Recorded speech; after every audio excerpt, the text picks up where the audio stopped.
ਨਮਸਕਾਰ, ਸਤਿ ਸ਼੍ਰੀ ਅਕਾਲ, ਖੁਸ਼ ਆਮਦੀਦ। ਤੁਸੀਂ ਵੇਖ ਰਹੇ ਹੋ ਗੱਲਾਂ ਤੇ ਗੀਤ। ਇੱਕ ਆਦੀਵਾਸੀ ਕਵਿਤਾ ਹੈ।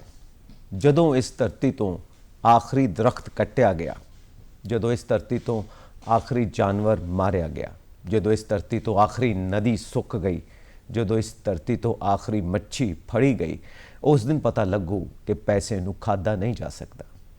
ਨਾ ਅਸੀਂ ਪਵਨ ਨੂੰ, ਨਾ ਅਸੀਂ ਪਾਣੀ ਨੂੰ, ਨਾ ਅਸੀਂ ਧਰਤ ਨੂੰ ਸਵੱਛ ਰਹਿਣ ਦਿੱਤਾ। ਸਭ ਕੁਝ ਗੰਦਲਾ ਕਰ ਦਿੱਤਾ, ਸਾਰਾ ਵਾਤਾਵਰਣ ਗੰਦਲਾ ਕਰ ਦਿੱਤਾ।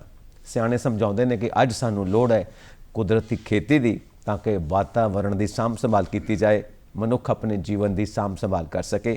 ਸੇਧ ਦੇਣ ਦੇ ਲਈ ਸਾਡੇ ਨਾਲ ਸਟੂਡੀਓਜ਼ ਦੇ ਵਿੱਚ ਮੌਜੂਦ ਨੇ ਸ਼੍ਰੀ ਰਾਜਵੀਰ ਸਿੰਘ ਜੀ, ਜੋ ਪਿੰਗਲਵਾੜਾ ਅੰਮ੍ਰਿਤਸਰ ਤੋਂ ਸੇਵਾਦਾਰ ਨੇ ਤੇ ਅੱਜ ਸਾਡੇ ਨਾਲ ਸਟੂਡੀਓ ਦੇ ਵਿੱਚ ਉਪਸਥਿਤ ਨੇ।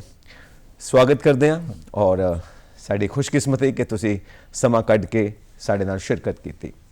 ਸੋ ਕੁਦਰਤੀ ਖੇਤੀ, ਇੱਕ ਇਹਦਾ ਜੋ ਬਾਟਮ ਲਾਈਨ ਕੁਐਸਚਨ ਹੈ ਉਹ ਹਮੇਸ਼ਾ ਇਹੀ ਰਹਿੰਦਾ ਹੈ ਕਿ ਝਾੜ ਕਿਵੇਂ ਵੱਧ ਲੈਣਾ ਹੈ। ਕੁਦਰਤੀ ਖੇਤੀ ਨਾਲ ਵੱਧ ਝਾੜ ਨਹੀਂ ਆ ਸਕਦਾ।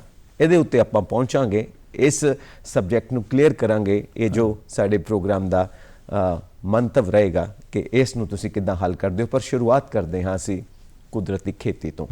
ਸੋ ਅੱਜ ਦੇ ਸਮੇਂ ਦੇ ਮੁਤਾਬਿਕ ਜੋ ਕਿਹਾ ਜਾਂਦਾ ਹੈ ਕਿ ਕੁਦਰਤੀ ਖੇਤੀ ਇਹਦਾ ਹੱਲ ਹੈ ਜੋ ਵਾਤਾਵਰਣ ਦੇ ਵਿੱਚ ਵਿਗਾੜ ਪੈਦਾ ਹੋਇਆ, ਕਿਸ ਤਰ੍ਹਾਂ ਜ਼ਰਾ ਸਮਝਾਓ ਸਾਨੂੰ।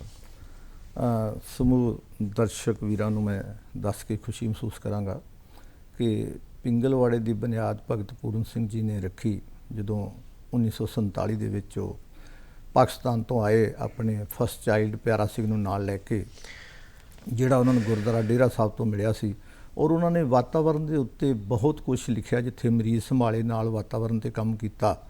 ਉਹਨਾਂ ਤੋਂ ਬਾਅਦ ਬੀਬੀ ਇੰਦਰਜੀਤ ਕੌਰ ਜੀ ਜਿਹੜੇ ਡਾਕਟਰ ਸੀ ਸੰਗਰੂਰ ਤੋਂ, ਉਹਨਾਂ ਨੇ ਆਣ ਕੇ ਜਦੋਂ ਸਾਰਾ ਇਹ ਕੰਮ ਸੰਭਾਲਿਆ ਤੇ ਅਸੀਂ ਜਿਹੜੀ ਸੰਗਤ ਵੱਲੋਂ ਪੈਸੇ ਆਉਂਦੇ ਆ, ਜਿਹੜੇ ਉਹ ਪੈਸੇ ਬਚੇ ਤੇ ਤਕਰੀਬਨ ਇਸ ਵੇਲੇ ਅੱਜ ਦੇ ਦਿਨ ਤੱਕ ਮਤਲਬ ਰੋਜ਼ ਦਾ 7 ਲੱਖ ਦੇ ਕਰੀਬ ਪਿੰਗਲਵਾੜੇ ਦਾ ਖਰਚਾ। ਔਰ ਦਰਸ਼ਕਾਂ ਵੱਲੋਂ ਜਿਹੜੇ ਸਾਡੇ ਵੈਲ ਵਿਸ਼ਰ ਦੇਸ਼ ਵਿਦੇਸ਼ 'ਚ ਬੈਠੇ ਆ, ਉਹਨਾਂ ਵੱਲੋਂ 7.25 ਲੱਖ ਜਿਹੜਾ ਡੇਲੀ ਪਿੰਗਲਵਾੜੇ ਨੂੰ ਆਉਂਦਾ।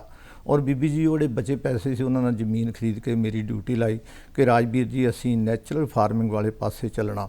ਉਦੋਂ ਹੀ ਸਾਨੂੰ ਸੁਭਾਸ਼ ਪਾਲਕਰ ਜੀ ਅਮਰਾਵਤੀ ਤੋਂ ਮਿਲ ਗਏ ਔਰ ਉਹਨਾਂ ਦੇ ਜਦੋਂ ਅਸੀਂ ਸੈਮੀਨਾਰ ਕਰਾਏ, ਕਿਤਾਬ ਛਪਾਈ ਜਿਹੜੀ ਤੁਹਾਡੇ ਕੋਲ ਆ ਜੀ, ਔਰ ਉਸ ਬੁੱਕ ਦੇ ਵਿੱਚ ਸਾਰਾ ਸਿਸਟਮ ਜਿਹੜਾ ਸੀ ਕੁਦਰਤੀ ਖੇਤੀ ਦਾ।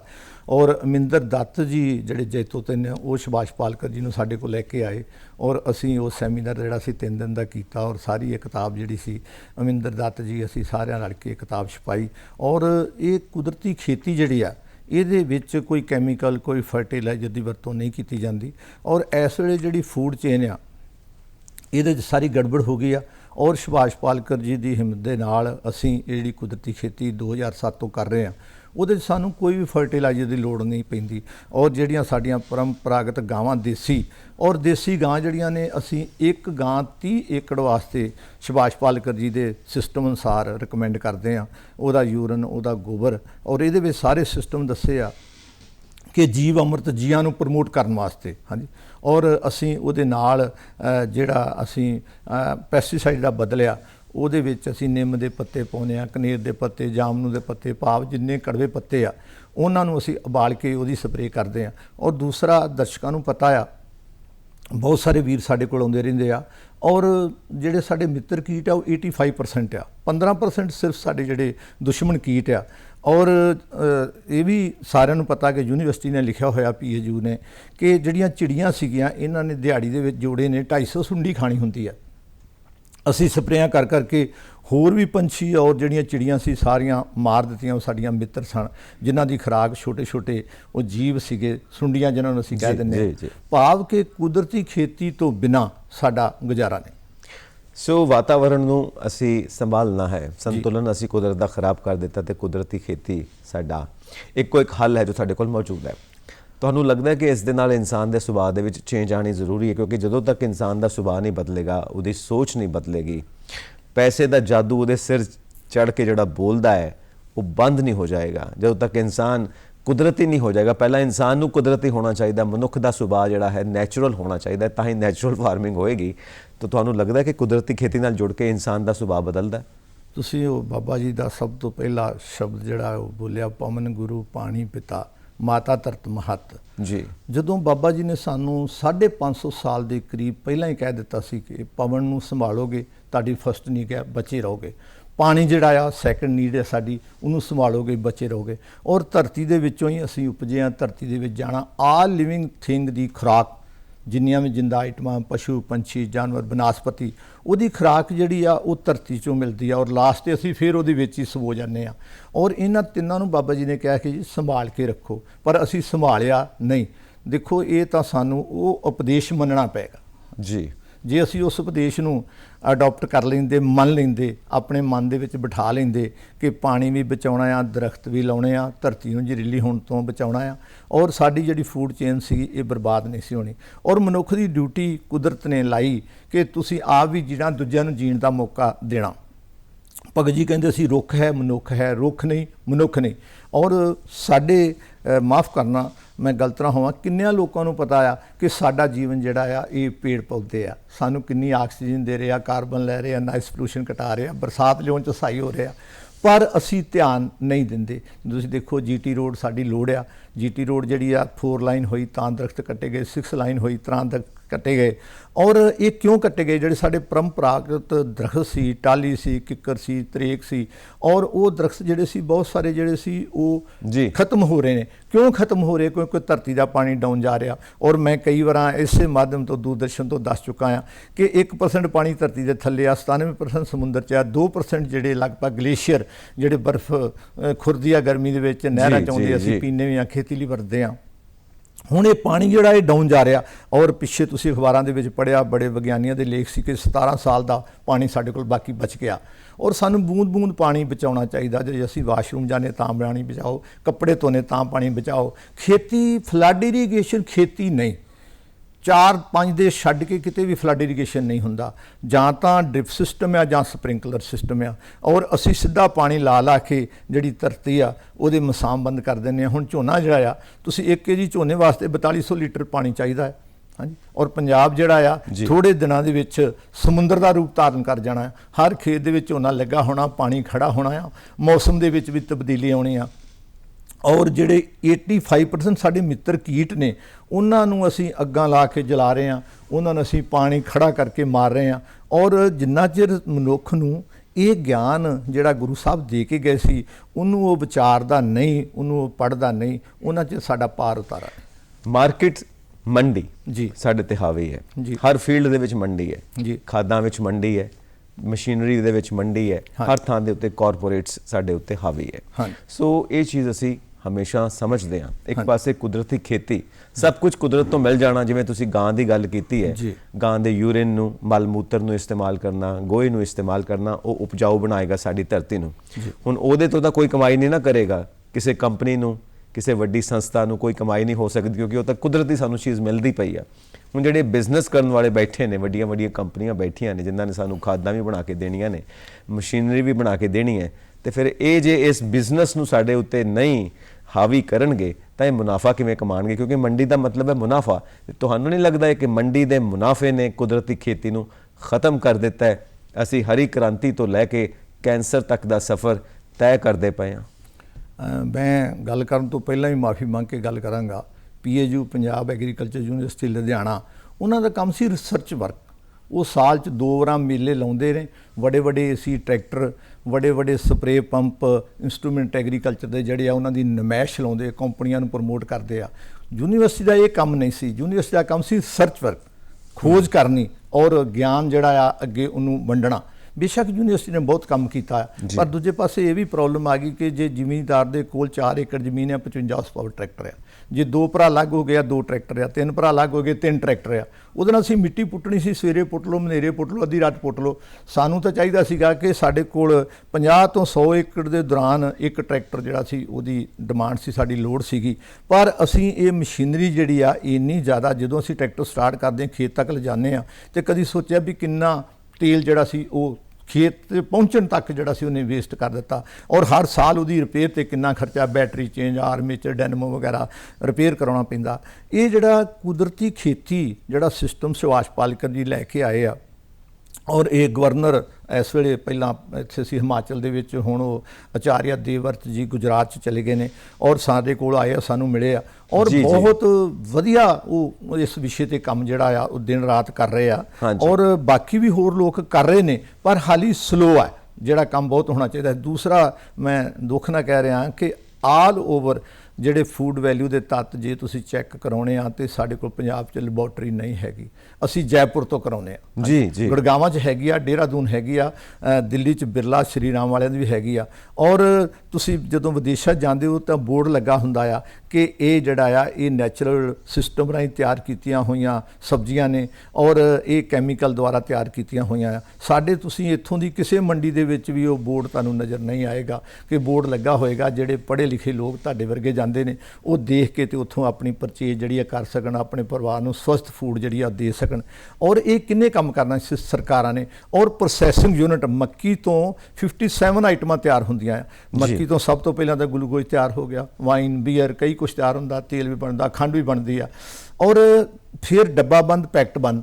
ਔਰ ਸਾਡੇ ਇੱਥੇ ਕੋਈ ਪ੍ਰੋਸੈਸਿੰਗ ਯੂਨਿਟ ਨਹੀਂ ਹੈਗਾ। ਕਿਉਂ ਨਹੀਂ ਹੈਗਾ? ਉਹ ਕਿਸਾਨ ਦਾ ਕਸੂਰ ਨਹੀਂ, ਇਹ ਜਿਹੜੀਆਂ ਸਮੇਂ ਦੀਆਂ ਸਰਕਾਰਾਂ ਆਉਂਦੀਆਂ ਆ ਉਹਨਾਂ ਨੂੰ ਚਾਹੀਦਾ ਸੀ ਪ੍ਰੋਸੈਸਿੰਗ ਯੂਨਿਟ ਜਿਹੜੇ ਸੀ ਲਾਉਂਦੇ ਔਰ ਜੱਟ ਦੀ 1 ਰੁਪਏ ਦੀ ਚੀਜ਼ ਜਿਹੜੀ ਸੀ ਉਹ 70 ਰੁਪਏ ਦੇ ਵਿੱਚ ਸੇਲ ਹੋ ਸਕਦੀ ਆ। ਮੈਂ ਦਾਅਵੇ ਨਾਲ ਕਹਿਣਾ ਆ ਕਿਉਂਕਿ ਮੈਂ ਕਈ ਦੇਸ਼ਾਂ ਦੇ ਵਿੱਚ ਗਿਆ ਆ, America, Canada, Switzerland, America, France, Italy, ਚੈਕੋ, ਔਰ ਇਹ ਦੇਖ ਕੇ ਆਏ ਆ ਕਿ ਉੱਥੇ ਪ੍ਰੋਸੈਸਿੰਗ ਯੂਨਿਟ ਲੱਗੇ ਹੋਏ ਆ ਔਰ ਸਾਡੇ ਕਿਉਂ ਨਹੀਂ ਲੱਗਦੇ? ਸਾਡੇ ਲੱਗਣੇ ਚਾਹੀਦੇ ਸੀ। ਬਿਲਕੁਲ ਸਾਨੂੰ ਚਾਹੀਦੀ ਹੈ ਐਗਰੋ ਬੇਸਡ ਇੰਡਸਟਰੀ, ਜਿਹੜੀ ਖੇਤੀਬਾੜੀ ਦੇ ਉੱਤੇ ਆਧਾਰਿਤ ਇੰਡਸਟਰੀ ਹੋਵੇ ਤਾਂ ਹੀ ਪੰਜਾਬ ਦੀ ਇਕਨੋਮੀ ਖੜੀ ਹੋ ਸਕਦੀ ਹੈ, ਤਾਂ ਹੀ ਐਗਰੀਕਲਚਰ ਹੋਰ ਵਿਕਾਸ ਕਰੇਗਾ। ਕਿਉਂਕਿ ਇਸ ਵਕਤ ਐਗਰੀਕਲਚਰ ਆਪਣੇ ਪੂਰੇ ਪੋਟੈਂਸ਼ੀਅਲ ਤੇ ਹੈ, ਇਸ ਤੋਂ ਅੱਗੇ ਵਿਕਾਸ ਦੀ ਉਹਦੇ ਵਿੱਚ ਗੁੰਜਾਇਸ਼ ਨਹੀਂ ਜਦੋਂ ਤੱਕ ਐਗਰੋ ਬੇਸਡ ਇੰਡਸਟਰੀ ਨਹੀਂ ਲੱਗਦੀ। ਇਹ ਅਸੀਂ ਸਾਰੇ ਜਾਣਦੇ ਹਾਂ। ਕਾਟੇਜ ਇੰਡਸਟਰੀ ਦੀ ਜ਼ਰੂਰਤ ਹੈ ਸਾਨੂੰ। ਇੱਕ ਗੱਲ ਦੱਸੋ, ਹਮੇਸ਼ਾ ਹੀ ਗੱਲ ਕਹੀ ਜਾਂਦੀ ਹੈ ਕਿ ਨੈਚੁਰਲ ਫਾਰਮਿੰਗ ਨਾਲ ਤੁਸੀਂ ਬਹੁਤਾ ਝਾੜ ਨਹੀਂ ਲੈ ਸਕਦੇ, ਕਿਉਂਕਿ ਇਸ ਵਕਤ ਸਾਨੂੰ ਬਿਜ਼ਨਸ ਮਾਡਲ ਦੀ ਲੋੜ ਹੈ। ਖੇਤੀਬਾੜੀ ਨੂੰ ਅਸੀਂ ਬਿਜ਼ਨਸ ਮੰਨ ਕੇ ਚੱਲਦੇ ਹਾਂ। ਜੇ ਕੁਦਰਤੀ ਖੇਤੀ ਤੋਂ ਅਸੀਂ ਬਹੁਤਾ ਝਾੜ ਨਹੀਂ ਲੈ ਸਕਦੇ ਤਾਂ ਇੰਨੀ ਆਬਾਦੀ ਵੱਧਦੀ ਪਈ ਹੈ ਤੇ ਜ਼ਮੀਨ ਘਟਦੀ ਪਈ ਹੈ ਐਗਰੀਕਲਚਰ ਦੇ ਥੱਲੇ, ਕਿਉਂਕਿ ਕਲੋਨੀਆਂ ਬਣਦੀਆਂ ਪਈਆਂ, ਵੱਡੀ ਵੱਡੀ ਕੰਸਟਰਕਸ਼ਨਸ ਹੁੰਦੀਆਂ ਪਈਆਂ, ਤਾਂ ਜ਼ਮੀਨ ਘਟਦੀ ਪਈ ਹੈ, ਆਬਾਦੀ ਵੱਧਦੀ ਪਈ ਹੈ ਤੇ ਬਹੁਤਾ ਝਾੜ ਸਾਨੂੰ ਚਾਹੀਦਾ ਹੈ। ਤੇ ਨੈਚੁਰਲ ਫਾਰਮਿੰਗ ਸਾਡਾ ਉਹ ਮੰਤਵ ਹੱਲ ਨਹੀਂ ਕਰਦੀ, ਕਿਉਂਕਿ ਨੈਚੁਰਲ ਫਾਰਮਿੰਗ ਤੋਂ ਘੱਟ ਝਾੜ ਮਿਲਦਾ ਹੈ ਤਾਂ ਫਿਰ ਬਿਜ਼ਨਸ ਕਿਵੇਂ ਹੋਏਗਾ? ਤੁਹਾਡਾ ਕੁਐਸਚਨ ਬਹੁਤ ਵਧੀਆ ਆ। ਔਰ ਦੇਖੋ, ਪਾਣੀ ਖੇਤੀ ਦਾ ਦੁਸ਼ਮਣ ਹੈ ਜੀ। ਸੁਭਾਸ਼ ਪਾਲਕਰ ਜੀ ਦੇ ਫਾਰਮੂਲੇ ਅਨੁਸਾਰ, ਸਾਡੇ ਪ੍ਰੈਕਟੀਕਲ ਅਨੁਸਾਰ ਹਰ ਪੌਦੇ ਦੀ ਡਿਮਾਂਡ ਨਵੀਂ ਆ ਪਾਣੀ ਦੀ। ਅਸੀਂ ਕਰ ਰਹੇ ਫਲੱਡ ਇਰੀਗੇਸ਼ਨ, ਮਤਲਬ ਹੜ ਲਿਆ ਦਿੰਦੇ ਆ ਜੀ, ਹੜ ਲਿਆ ਦਿੰਦੇ ਆ ਔਰ ਫਿਰ ਜਿਹੜੀ ਜ਼ਮੀਨ ਆ ਉਹ ਮਿੱਟੀ ਸੈੱਟ ਹੋ ਜਾਂਦੀ ਆ। ਔਰ ਇਹ ਵੀ ਸੁਭਾਸ਼ ਪਾਲਕਰ ਜੀ ਕਹਿੰਦੇ ਕਿ 97.5 ਪੌਦਾ ਵਾਯੂਮੰਡਲ ਚੋਂ ਖੁਰਾਕ ਕੈਪਚਰ ਕਰਦਾ, 2.5% ਜਿਹੜੀ ਖੁਰਾਕ ਆ ਉਹ ਜ਼ਮੀਨ ਦੇ ਵਿੱਚ ਆ। ਔਰ ਪੱਤਿਆਂ ਰਾਹੀਂ ਜਦੋਂ ਖੁਰਾਕ ਕੈਪਚਰ ਕੀਤੀ ਔਰ ਤਣੇ ਰਾਹੀਂ ਉਹਨੇ ਥੱਲੇ ਰੂਟ ਨੂੰ ਦਿੱਤੀ, ਉਹ ਜਿਹੜੀ ਰੂਟ ਦੇ ਵਿੱਚ ਥੱਲੇ ਬੈਠੀ ਖੁਰਾਕ 2.5% ਆ, ਮਿਲ ਕੇ ਕੰਮ ਕਰਦੀ ਆ। ਔਰ ਕਿੰਨੇ ਕਿਸਾਨਾਂ ਨੂੰ ਪਤਾ ਕਿ ਜਿਹੜੇ ਸਾਡੇ ਕੀਟ ਨੇ ਔਰ ਗਾਂ ਦਾ ਗੋਬਰ ਆ, 1 ਗ੍ਰਾਮ ਗੋਬਰ ਦੇ ਵਿੱਚ ਕਰੋੜਾਂ ਜੀਵਾਣੂ ਨੇ ਜਿਹੜੇ ਧਰਤੀ ਦੀ ਫਰਟਾਈਲ ਸ਼ਕਤੀ ਨੂੰ ਬਣਾਉਂਦੇ ਆ। ਔਰ ਸੁਭਾਸ਼ ਪਾਲਕਰ ਜੀ ਨੇ ਕਿਹਾ ਕਿ ਤੁਸੀਂ 10 kg ਗੋਬਰ ਆ ਉਹਦੇ ਵਿੱਚ 5 kg ਯੂਰਨ ਪਸ਼ੂ ਦਾ ਮਿਲਾ ਲਿਆ, ਦੇਸੀ ਗਾਂ, ਵਲੈਤੀ ਗਾਂ ਨਹੀਂ, ਉਹ ਕਿਉਂਕਿ ਉਹ ਗਾਵਾਂ ਨਹੀਂ, HF ਜਰਸੀ ਗਾਵਾਂ ਨਹੀਂ, ਔਰ ਉਸ ਤੋਂ ਬਾਅਦ ਮੱਝ ਦਾ ਵੀ ਚੱਲ ਜਾਏਗਾ। ਹਾਂਜੀ, ਪਰ ਬੈਸਟ ਜਿਹੜਾ ਸੀ ਉਹ ਸਾਡੀਆਂ ਦੇਸੀ ਗਾਂ ਦਾ ਸੀਗਾ। ਇਹ ਵੀ ਮੈਂ VC ਸਾਹਿਬ ਜਿਹੜੇ ਸੀ ਸਾਹਿਬ ਮਨਜੀਤ ਸਿੰਘ ਕੰਗ, ਉਹਨਾਂ ਨਾਲ ਗੱਲ ਹੋਈ। ਮੈਂ ਸਰ ਪੜ੍ਹਿਆ, ਤੁਸੀਂ ਵੀ ਆ, ਕਿਉਂਕਿ ਜਦੋਂ ਤੁਸੀਂ ਗਰਾਈ ਚਬਾਉਂਦੇ ਹੋ ਤੁਹਾਡੇ ਗਲੇ 'ਚੋਂ ਸਲਾਈਵਾ ਮਿਕਸ ਹੁੰਦਾ ਆ। ਪਸ਼ੂ ਜਿਹੜਾ ਜਿੰਨੇ ਵੀ 2 ਖੁਰ ਵਾਲੇ ਹੁੰਦੇ ਨੇ, 4 ਮਿੰਟ ਦਿੰਦੇ, ਫੂਡ ਅੰਦਰ ਸੁੱਟ ਲੈਂਦੇ ਆ, ਫਿਰ ਉਹ ਬੈਠ ਕੇ ਜਾਂ ਖੜੇ ਹੋ ਕੇ ਅਗਾਲੀ ਕਰਦੇ ਆ, ਸਲਾਈਵਾ ਮਿਕਸ ਹੁੰਦਾ ਆ, ਫੂਡ ਚੇਨ ਬਣਦੀ ਆ, ਸਾਰਾ ਕੁਝ ਬਣਦਾ ਆ। ਔਰ ਇਹ ਜਿਹੜਾ ਪਾਣੀ ਸੀ ਅਸੀਂ ਫਲੱਡ ਇਰੀਗੇਸ਼ਨ ਕਰਕੇ, ਜਿਵੇਂ ਮੈਂ ਪਹਿਲਾਂ ਵੀ ਦੱਸ ਚੁੱਕਾ ਹਾਂ, ਉਹਦੇ ਨਾਲ ਅਸੀਂ ਪਾਣੀ ਦੀ ਬਰਬਾਦੀ ਕਰ ਦਿੱਤੀ ਆ। ਧਰਤੀ ਦੀ ਉਪਜਾਊ ਸ਼ਕਤੀ ਜਿਹੜੀ ਆ ਉਹ ਅਸੀਂ ਘਟਾ ਦਿੱਤੀ ਆ। ਬਹੁਤ ਸਾਰੇ ਮਿੱਤਰ ਕੀਟ ਜਿਹੜੇ ਸੀ ਜਿਨ੍ਹਾਂ ਨੇ ਸਾਡੇ ਲਈ ਦਿਨ ਰਾਤ ਕੰਮ ਕਰਨਾ, ਹੁਣ ਮਲਚਿੰਗ ਆ, ਅਸੀਂ ਹਲਦੀ ਲਾਉਨੇ, ਹਲਦੀ 11 ਮਹੀਨੇ ਦੀ ਫਸਲ ਆ, ਉਹਦੇ ਉੱਤੇ ਅਸੀਂ ਹੁਣ ਲਾ ਕੇ ਮਲਚਿੰਗ ਕਰ ਦਿੱਤੀ ਆ। ਉਹਦੇ 4 ਫਾਇਦੇ ਹੋਣਗੇ ਸਾਨੂੰ। ਇੱਕ ਤਾਂ ਧਰਤੀ ਔਰ ਮਲਚਿੰਗ ਦੇ ਦੌਰਾਨ ਹਿਊਮਸ ਬਣੇਗਾ, ਕਾਰਬਨ, ਉਹ ਪੌਦੇ ਦੀ ਖੁਰਾਕ ਆ।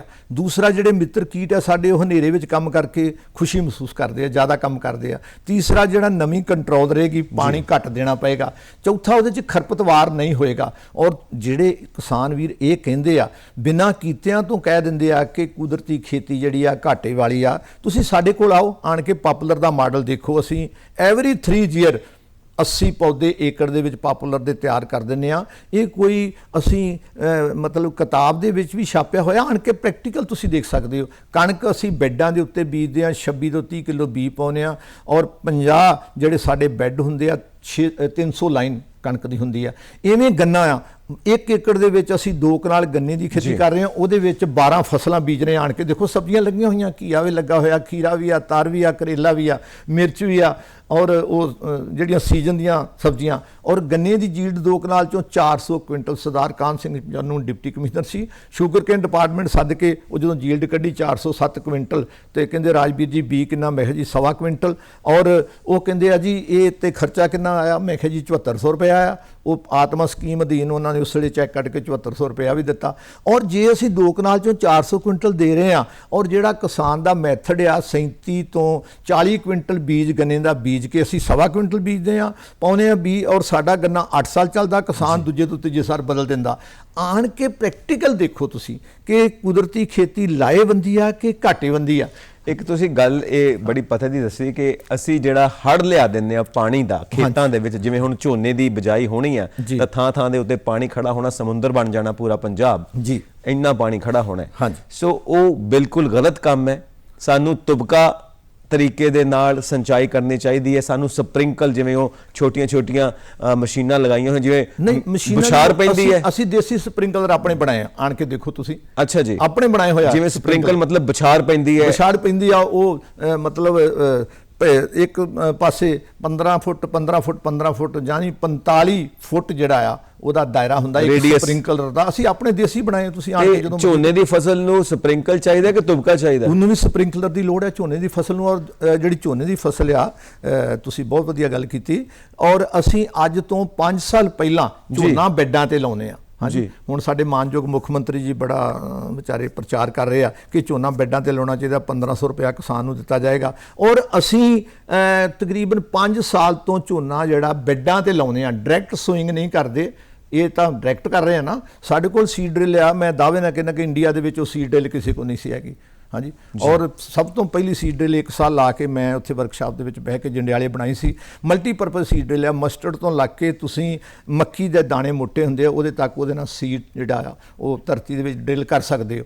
ਔਰ ਆਣ ਕੇ ਤੁਸੀਂ ਦੇਖੋ ਹੁਣ ਵੀ ਅਸੀਂ ਜਿੰਨਾ ਝੋਨਾ ਲਾਉਣਾ ਆ, ਅਸੀਂ ਉਹ ਬੈੱਡਾਂ ਦੇ ਉੱਤੇ ਲਾਉਣਾ ਆ। ਪਲੇਨ ਤੇ ਜਿਹੜੀ ਡਾਇਰੈਕਟ ਸੋਇੰਗ ਕਹਿ ਰਹੇ ਆ ਯੂਨੀਵਰਸਿਟੀ ਵਾਲੇ, ਅਸੀਂ ਉਹ ਨਹੀਂ, ਅਸੀਂ ਉਹਨਾਂ ਤੋਂ ਵੀ ਉੱਪਰ ਬੈੱਡ ਦੇ ਉੱਤੇ ਝੋਨਾ ਕਰਾਂਗੇ, 10 ਪਾਣੀ ਦਿਆਂਗੇ ਉਹਨੂੰ।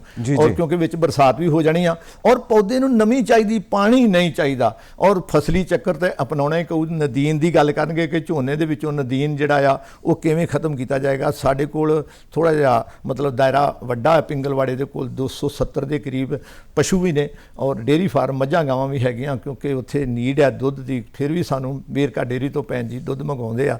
ਹਰ ਮਰੀਜ਼ ਨੂੰ ਪਾਈਆ ਦੁੱਧ ਜਿਹੜਾ ਆ ਸਵੇਰੇ ਔਰ ਸ਼ਾਮੀ ਜਿਹੜਾ ਪੀਣ ਨੂੰ ਦਿੱਤਾ ਜਾਂਦਾ, 2 ਟਾਈਮ ਪਾਈਆ।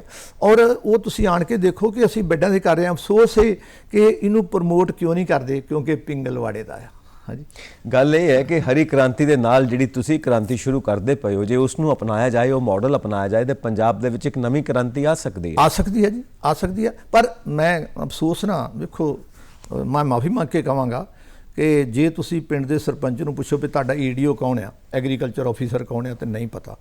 ਕਿਉਂਕਿ ਸਾਡੇ ਵੀਰਾਂ ਕੋਲ ਹੁਣ ਤਾਂ ਬਹਾਨਾ ਆ ਗਿਆ ਕਿ ਸਾਡੀਆਂ ਪੋਸਟਾਂ ਖਾਲੀ ਆ। ਜਦੋਂ ਪੋਸਟਾਂ ਹੈਗੀਆਂ ਸੀ ਉਦੋਂ ਵੀ ਜੱਟ ਦੇ ਕੋਲ ਕਦੀ ਵੀ ਐਗਰੀਕਲਚਰ ਵਾਲੇ ਨੇ ਪਹੁੰਚ ਨਹੀਂ ਕੀਤੀ। ਔਰ ਸਾਰਾ ਜਿਹੜਾ ਸੀ ਸੱਤਿਆਨਾਸ਼ ਅਸੀਂ ਰਲ ਕੇ ਮਾਰਿਆ। ਹਾਂਜੀ, ਇਹ ਕਹਿਣਾ ਬੜੇ ਦੁੱਖ ਦੀ ਗੱਲ ਹੈ, ਕਿਉਂਕਿ ਸਾਡੇ ਭਰਾ ਭਾਈ ਨੇ।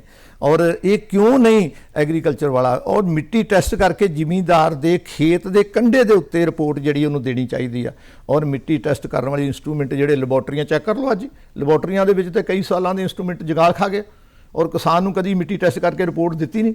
ਹਾਂਜੀ, ਦੇਖੋ ਨਾ ਫਾਲਟ ਕਿੱਥੇ ਆ। ਅਸੀਂ ਸਾਰੇ ਹੀ ਇਹਦੇ ਵਿੱਚ ਭਾਈਵਾਲ ਆ। ਜਿੰਨਾ ਇਹ ਨੁਕਸਾਨ ਹੋਇਆ ਆ, ਜਿੰਨਾ ਇਹ ਸੱਤਿਆਨਾਸ਼ ਸਾਰਾ ਵਾਯੂਮੰਡਲ ਦਾ ਲੁਕਾਈ ਦਾ ਅਸੀਂ ਕਰ ਰਹੇ ਹਾਂ, ਆਲ ਲਿਵਿੰਗ ਥਿੰਗ ਦਾ ਅਸੀਂ ਮਤਲਬ ਸੱਤਿਆਨਾਸ਼ ਕਰ ਰਹੇ ਹਾਂ, ਉਹਦੇ 'ਚ ਸਾਡਾ ਸਾਰਿਆਂ ਦਾ ਸ਼ੇਅਰ ਆ, ਕਿਉਂਕਿ ਗੁਰੂ ਦੇ ਉਪਦੇਸ਼ ਨੂੰ ਅਸੀਂ ਮੰਨਿਆ ਨਹੀਂ। ਬਿਲਕੁਲ ਸਹੀ ਗੱਲ ਆ। ਅੱਜ ਵੀ ਅਸੀਂ ਜੇ ਕੋਸ਼ਿਸ਼ ਕਰੀਏ ਤਾਂ ਸਭ ਕੁਝ ਸੰਭਵ ਹੈ, ਸਭ ਕੁਝ ਹੋ ਸਕਦਾ ਹੈ। ਅਸੀਂ ਪੰਜਾਬ ਨੂੰ ਜਿਵੇਂ ਸਾਡੇ ਸੀਐਮ ਸਾਹਿਬ ਕਹਿੰਦੇ ਨੇ ਮੁੜ ਕੇ ਰੰਗਲਾ ਪੰਜਾਬ ਬਣਾ ਸਕਦੇ ਹਾਂ। ਹਾਂਜੀ, ਔਰ ਖੇਤੀ ਦੇ ਆਧਾਰਿਤ ਅਸੀਂ ਵਿਕਾਸ ਕਰ ਸਕਦੇ, ਕਿਉਂਕਿ ਸਾਡੀ ਇਕਨੋਮੀ ਖੇਤੀ ਆਧਾਰਿਤ ਇਕਨੋਮੀ ਹੈ। ਤੇ ਨਾਲ ਦੀ ਨਾਲ ਜਿਹੜੇ ਇਹ ਵਿਗਿਆਨਕ ਕਹਿੰਦੇ ਨੇ ਕਿ ਹਰੀ ਕ੍ਰਾਂਤੀ ਦੇ ਨਾਲ ਤੁਸੀਂ ਸੁਨਹਿਰੀ ਕ੍ਰਾਂਤੀ ਵੀ ਕਰੋ, ਨਾਲ ਮਤਲਬ ਸ਼ਹਿਦ ਦਾ ਵਪਾਰ ਵੀ ਕਰੋ, ਨੀਲੀ ਕ੍ਰਾਂਤੀ ਵੀ ਕਰੋ, ਮੱਛੀਆਂ ਪਾਲਣ ਵੀ ਕਰੋ, ਨਾਲ ਚਿੱਟੀ ਕ੍ਰਾਂਤੀ ਵੀ ਕਰੋ, ਦੁੱਧ ਦਾ ਵਪਾਰ ਵੀ ਹੋਣਾ ਚਾਹੀਦਾ। ਤਕਰੀਬਨ ਸਾਰੇ ਵਪਾਰ ਮਿਲ ਕੇ ਜਿਹੜੇ ਖੇਤੀਬਾੜੀ ਦੇ ਆਧਾਰਿਤ ਨੇ। ਸੋ ਤੁਸੀਂ ਦੱਸਿਆ ਕਿ ਪਾਣੀ ਜਿਹੜਾ ਪੰਜਾਬ ਦਾ ਘਟਦਾ ਜਾ ਰਿਹਾ, ਵਾਟਰ ਟੇਬਲ ਥੱਲੇ ਜਾ ਰਿਹਾ, ਉਹਦਾ ਇਲਾਜ ਸਾਡੇ ਕੋਲ ਮੌਜੂਦ ਹੈ ਕਿ ਸਾਡਾ ਸਿੰਚਾਈ ਕਰਨ ਦਾ ਤਰੀਕਾ ਗਲਤ ਹੈ, ਉਹ ਬਦਲਣਾ ਪਏਗਾ ਤੇ ਮਸ਼ੀਨਰੀ ਵੀ ਘੱਟ ਇਸਤੇਮਾਲ ਕਰਨੀ ਪਏਗੀ ਜੀ, ਕਿਉਂਕਿ ਸਾਡੇ ਕੋਲ ਮੈਨ ਪਾਵਰ ਇੰਨੀ ਹੈ, ਇੰਨੀ ਆਬਾਦੀ ਹੈ, ਉਹ ਸਭ ਨੂੰ ਇਸਤੇਮਾਲ ਕਰੋ ਤਾਂ ਬਹੁਤ ਵਧੀਆ ਕੰਮ ਹੋ ਸਕਦਾ ਹੈ।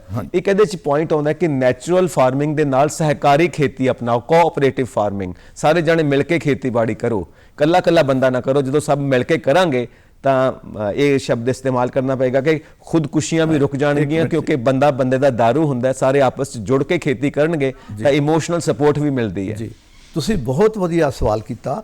ਔਰ ਪੰਡਤ ਨਹਿਰੂ ਜੀ ਕੋਆਪਰੇਟਿਵ ਸਿਸਟਮ ਜਿਹੜਾ ਸੀ ਇਹ ਲੈ ਕੇ ਆਏ ਸੀ ਜਰਮਨ ਤੋਂ। ਜਰਮਨ ਜਿਹੜਾ ਆ ਯੂਰਪ ਨੂੰ ਹੈਂਡਲ ਕਰ ਰਿਹਾ ਕੋਆਪਰੇਟਿਵ ਸਿਸਟਮ ਰਾਹੀਂ।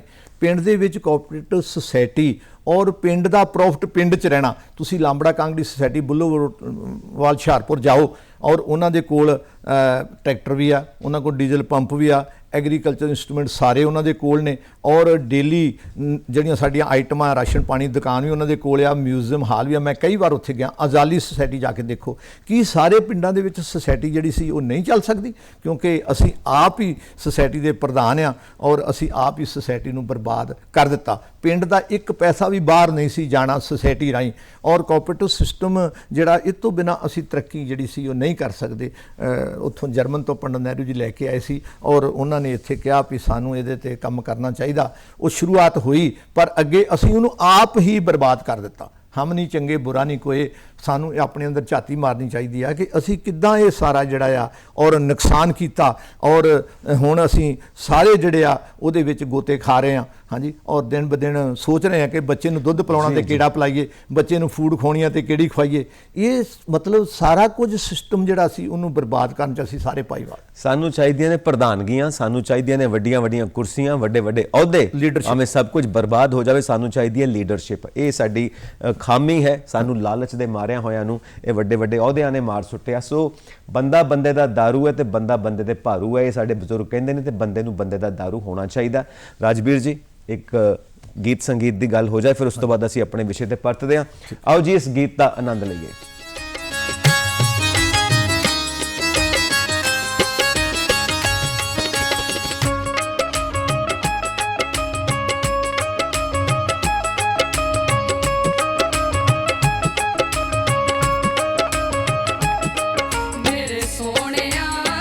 ਤੇਰੀਆਂ ਰਚਾਈਆਂ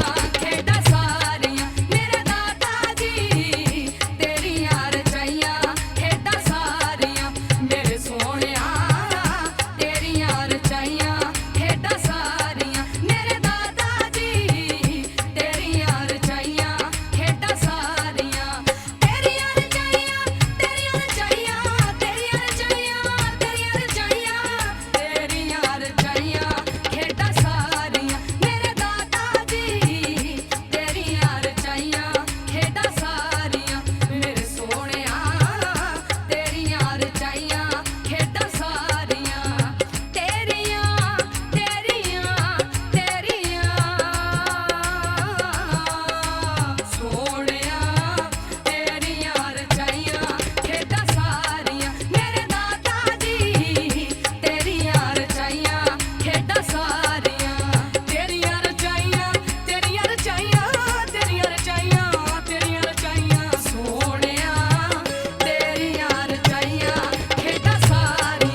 ਪਵਨ ਗੁਰੂ ਪਾਣੀ ਪਿਤਾ ਮਾਤਾ ਧਰਤ ਮਹੱਤ।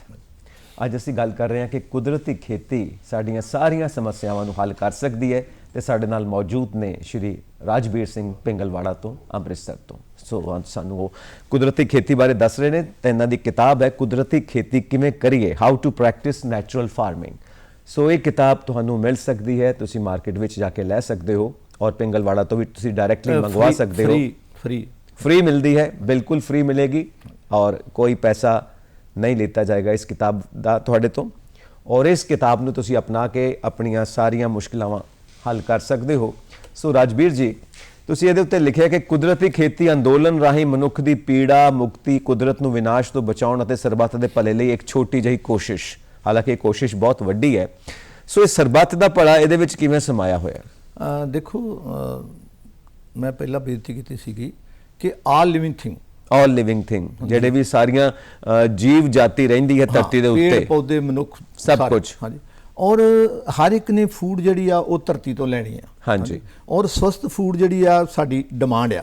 ਹੁਣ ਇਸ ਵੇਲੇ ਪ੍ਰੋਬਲਮ ਇਹ ਆਈ ਪਈ ਆ ਕਿ ਨਾ ਤੁਹਾਡੀ ਸਬਜ਼ੀ ਖਾਣ ਵਾਲੀ ਆ, ਨਾ ਤੁਹਾਡਾ ਫਰੂਟ ਖਾਣ ਵਾਲਾ ਆ, ਹਾਂਜੀ, ਔਰ ਇਹ ਸਾਰੀ ਜਿਹੜੀ ਫੂਡ ਚੇਨ ਸੀ ਇਹਦੀ ਗੜਬੜ ਹੋ ਗਈ। ਉਹਦੇ ਕਰਕੇ ਕੈਂਸਰ ਦੇ ਰੋਗ ਆ, ਉਹਦੇ ਕਰਕੇ ਜੋੜਾਂ ਦੇ ਪੀੜਾਂ ਜਿਹੜੀਆਂ ਆ ਉਹ ਆਈਆਂ ਹੋਈਆਂ। ਪਹਿਲੇ ਜ਼ਮਾਨੇ ਦੇ ਵਿੱਚ ਕਿਤੇ ਕੈਂਸਰ ਵਾਲਾ ਮਰੀਜ਼ ਤੁਹਾਨੂੰ ਬਹੁਤ ਘੱਟ ਨਜ਼ਰ ਆਉਂਦਾ ਸੀਗਾ, ਹੁਣ ਤੁਹਾਨੂੰ ਕਈ ਪਿੰਡ ਇਹੋ ਜਿਹੇ ਜਿਹੜਾ ਹਰ ਘਰ ਦੇ ਵਿੱਚ ਕੈਂਸਰ ਵਾਲਾ, ਔਰ ਬਹੁਤ ਸਾਰੇ ਪਿੰਡਾਂ ਦਾ ਪਾਣੀ ਜਿਹੜਾ ਆ ਉਹ ਬਲੋਕਾਂ ਦਾ ਡਾਰਕ ਡਿਕਲੇਅਰ ਜਿਹੜਾ ਆ ਉਹ ਕਰ ਦਿੱਤਾ ਗਿਆ ਆ। ਔਰ ਇਹ ਜਿਹੜਾ ਅਸੀਂ ਇੰਨਾ ਜ਼ਹਿਰ ਧਰਤੀ ਦੇ ਵਿੱਚ ਛਿੜਕ ਦਿੱਤਾ ਆ, ਔਰ ਉਹਦਾ ਜੁਰਮਾਨਾ ਤੇ ਸਾਨੂੰ ਭੁਗਤਣਾ ਪੈਣਾ ਸੀ। ਜਦੋਂ ਤੁਸੀਂ ਕੁਦਰਤ ਦੇ ਨਾਲ ਛੇੜਖਾਨੀ ਕਰੋਗੇ ਔਰ ਉਹਦਾ ਰੋਜ਼ਾਨਾ ਜਿਹੜਾ ਆ ਉਹ ਸਾਨੂੰ ਉਹਦਾ ਜੁਰਮਾਨਾ ਜਿਹੜਾ ਆ ਉਹ ਭੁਗਤਣਾ ਪਏਗਾ। ਹਾਂਜੀ, ਉਹ ਫਿਰ ਆ ਜਾਂਦਾ ਕਿ ਅਸੀਂ ਜੇ ਗੁਰੂ ਸਾਹਿਬ ਦਾ ਉਪਦੇਸ਼ ਜਿਹੜਾ ਸੀ ਅਪਣਾਇਆ ਹੁੰਦਾ, ਉਹ ਆਪਣੇ ਚੇਨ ਦੇ ਵਿੱਚ ਬਿਠਾਇਆ ਹੁੰਦਾ, ਔਰ ਅਸੀਂ ਗਲਤ ਕੰਮ ਕਰਨ ਲੱਗੇ 100 ਵਾਰਾਂ ਸੋਚਦੇ। ਹੁਣ ਭਗਤ ਪੂਰਨ ਸਿੰਘ ਜੀ, ਔਰ ਜਿੱਥੇ ਕਿਤੇ ਗਟਰ ਦੇ ਉੱਤੇ ਢੱਕਣ ਨਹੀਂ ਸੀ ਹੁੰਦਾ, ਸੀਵਰੇਜ ਉਸ ਜ਼ਮਾਨੇ 'ਚ ਬਹੁਤ ਘੱਟ ਹੁੰਦੇ ਸੀ, ਔਰ ਉੱਥੇ ਖੜ ਜਾਂਦੇ ਸੀ ਕਿ ਜਿੰਨਾ ਚਿਰ ਪ੍ਰਬੰਧ ਨਹੀਂ ਹੋ ਕੋਈ ਕੀਮਤੀ ਜਾਨ ਇਹਦੇ ਵਿੱਚ ਚਲੀ ਜਾਏਗੀ। ਹੁਣ ਤੁਸੀਂ ਖਬਰ ਪੜ੍ਹਦੇ, ਬੱਚਾ ਗਟਰ ਦੇ ਵਿੱਚ ਡਿੱਗ ਪਿਆ, ਗਟਰ ਦੇ ਵਿੱਚ ਮੋਟਰਸਾਈਕਲ ਡਿੱਗ ਕੇ ਐਕਸੀਡੈਂਟ ਹੋ ਗਿਆ। ਕਿਉਂ ਐਕਸੀਡੈਂਟ ਹੋ ਗਿਆ?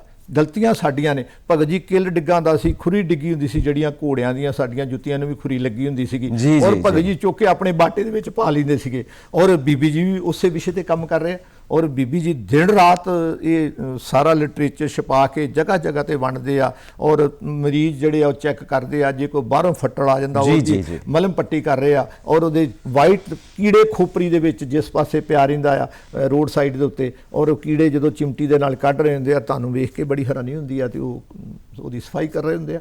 ਭਾਵ ਕਹਿਣ ਤੋਂ ਕਿ ਇਹ ਮਤਲਬ ਅਸੀਂ ਸਾਰੀਆਂ ਪ੍ਰੋਬਲਮ ਖੁਦ ਪੈਦਾ ਕੀਤੀਆਂ ਆ। ਜਿਹੜਾ ਇੰਨਾ ਪੋਲਿਊਸ਼ਨ ਆ, ਹਾਂਜੀ, ਇਹ ਸਾਡੇ ਵਾਸਤੇ ਤੁਸੀਂ ਕਿਤੇ ਬਰਸਾਤ ਨੂੰ ਚਿਰ ਹੋ ਜੇ ਤਾਂ ਦਰਖਤ ਦੇ ਪੱਤੇ ਵੇਖਿਆ ਕਰੋ, ਉਹ ਰੋ ਰਹੇ ਨੇ, ਸਾਨੂੰ ਰੋ ਰਹੇ ਨੇ ਕਿ ਕਾਰਬਨ ਜਿਹੜਾ ਪੱਤਿਆਂ ਦੇ ਉੱਤੇ ਜਿਹੜਾ ਆ, ਦੇਖੋ ਬੇਰੀ ਦਾ ਪੱਤਾ ਆ, ਜਿੰਨਾ ਚਿਰ ਲਾਈਟ ਰਹਿੰਦੀ ਆ 1 ਲੀਟਰ ਆਕਸੀਜਨ ਤੁਹਾਨੂੰ ਪੈਦਾ ਕਰਦਾ। ਪਿੱਪਲ ਜਿਹੜਾ ਆ ਉਹ 24 ਘੰਟੇ ਆਕਸੀਜਨ ਪੈਦਾ ਕਰਦਾ। ਤੁਲਸੀ ਤੁਹਾਨੂੰ 24 ਘੰਟੇ ਆਕਸੀਜਨ ਦੇ ਰਹੀ ਆ। ਔਰ ਬੋਰਡ ਦੀ ਛਾਂ ਤੇ ਮਾਂ ਪਿਓ ਦਾ ਪਿਆਰ ਆਂਦੇ ਸੀ ਕਿਸਮਤ ਵਾਲਿਆਂ ਨੂੰ ਮਿਲਦਾ ਆ। ਹੁਣ ਕਿੱਥੇ ਗਏ ਬੋਰਡ, ਕਿੱਥੇ ਗਏ ਪਿੱਪਲ? ਕਿੰਨੇ ਵੱਡੇ, ਕਿਉਂ ਵੱਡੇ? ਹਾਂਜੀ, ਔਰ ਸਾਨੂੰ ਇਹ ਅਕਲ ਹੋਣੀ ਚਾਹੀਦੀ ਸੀ ਕਿ ਇਹ ਸਾਡਾ ਜੀਵਨ ਨੇ। ਬਿਲਕੁਲ, ਅਸੀਂ ਬਜ਼ੁਰਗਾਂ ਨੂੰ ਵੀ ਬਾਬਾ ਬੋਰਡ ਕਹਿ ਦਿੰਦੇ ਆ। ਉਹਨਾਂ ਦੀ ਛਾਂ ਹੇਠਾਂ ਬੈਠਣਾ, ਉਹਨਾਂ ਦੇ ਤਜਰਬੇ ਤੋਂ ਸਿੱਖਣਾ, ਇਹ ਸਾਰੀਆਂ ਚੀਜ਼ਾਂ ਸਾਨੂੰ ਸਿੱਖਣ ਨੂੰ ਮਿਲਦੀਆਂ ਨੇ। ਸੋ ਤੁਸੀਂ ਇਹ ਗੱਲ ਬਿਲਕੁਲ ਕਲੀਅਰ ਕਰ ਦਿੱਤੀ ਹੈ ਕਿ ਅਸੀਂ ਕੁਦਰਤੀ ਖੇਤੀ ਤੋਂ ਪੂਰਾ ਝਾੜ ਲੈ ਸਕਦੇ ਹਾਂ, ਖੁਰਾਕ ਦੀ ਕਮੀ ਨਹੀਂ ਰਹਿ ਸਕਦੀ। ਇਹ ਸਾਡਾ ਵਹਿਮ ਹੈ ਕਿ ਕੁਦਰਤੀ ਖੇਤੀ ਤੋਂ ਝਾੜ ਨਹੀਂ ਮਿਲਦਾ। ਮੈਂ ਫਿਰ ਦੱਸਣਾ ਚਾਹਾਂਗਾ ਕਿ ਪਾਪੂਲਰ ਦਾ ਮਾਡਲ ਤੁਸੀਂ ਆਣ ਕੇ ਦੇਖ ਸਕਦੇ ਹੋ, ਗੰਨੇ ਦਾ ਮਾਡਲ ਦੇਖ ਸਕਦੇ ਹੋ, ਪਸ਼ੂ ਦਾ ਚਾਰਾ, ਕੋਈ ਕੱਲੀ ਮੱਕੀ ਬੀਜ ਰਿਹਾ, ਕੱਲਾ ਬਾਜਰਾ ਬੀਜ ਰਿਹਾ, ਕੱਲੀ ਜਵਾਰ ਬੀਜ ਰਿਹਾ। ਅਸੀਂ 6 ਆਈਟਮਾਂ ਐਟ ਏ ਟਾਈਮ ਬੀਜਦੇ ਹਾਂ। ਉਹਦੇ ਵਿੱਚ ਲੋਬੀਆ, ਮਾਲਵੇ ਚੌਲੇ ਕਹਿੰਦੇ, ਹਰਵਾਂ ਕਾਪੀਜ਼, ਔਰ ਉਹਦੇ ਵਿੱਚ ਮੂੰਗੀ ਵੀ ਹੋਏਗੀ, ਉਹਦੇ ਵਿੱਚ ਬਾਜਰਾ ਵੀ ਹੋਏਗਾ, ਮੱਕੀ ਵੀ ਹੋਏਗੀ, ਸਵਾਂਖ ਮਿਲਟਸ ਵੀ ਹੋਣਗੇ, ਕੰਗਣੀ ਵੀ ਹੋਏਗੀ।